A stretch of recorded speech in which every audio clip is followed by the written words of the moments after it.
जैसा कि दोस्तों आप इस वीडियो में देख सकते हैं, डिम्पल सिंह पहुंच चुकी है पवन सिंह के घर आरा में, जो कहरी में। और वहीं उनके भाई का जो प्रोग्राम है, वहीं कार्यक्रम है तिलक का, शुरू हो चुका है। लेकिन पवन सिंह अभी तक नहीं पहुंचे हैं। जैसा कि पहले भी बताया जा रहा था कि पवन सिंह 9 बजे तक पहुंचेंगे या 10 बजे तक पहुंचेंगे।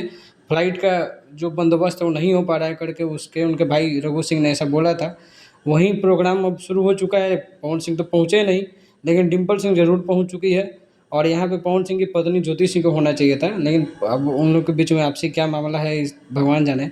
लेकिन डिम्पल सिंह हर जगह आगे रहती हैं। वहीं आप वहाँ का पूरा व्यवस्था देख ही चुके हैं, इसके पहले भी मैंने जो वीडियो बनाया था उसमें। और स्टेज शो की बात करें तो स्टेज शो प्रोग्राम का भी कुछ वीडियो वायरल हो रहा है, जिसमें आपको स्टेज शो प्रोग्राम में डिम्पल सिंह को भेजा जा रहा है किसी और कपड़े में। यानी 3-4 दिन पहले का स्टेज शो है वो। वहाँ पे आपको डिम्पल सिंह दिखाई देंगी किसी और कपड़े में, और साथ में आपको रितेश पांडे दिखाई दे रहे हैं। तो आपको बता दें, ये पुराना स्टेज शो है जो पूरे तरह से वायरल किया जा रहा है इस शादी को लेकर के। पूरी तरह से फेक है। अगर पवन सिंह पहुँचेंगे तो वीडियो ज़रूर आएगा। चैनल को सब्सक्राइब कीजिएगा, लाइक करना नहीं भूलिएगा। Thank you.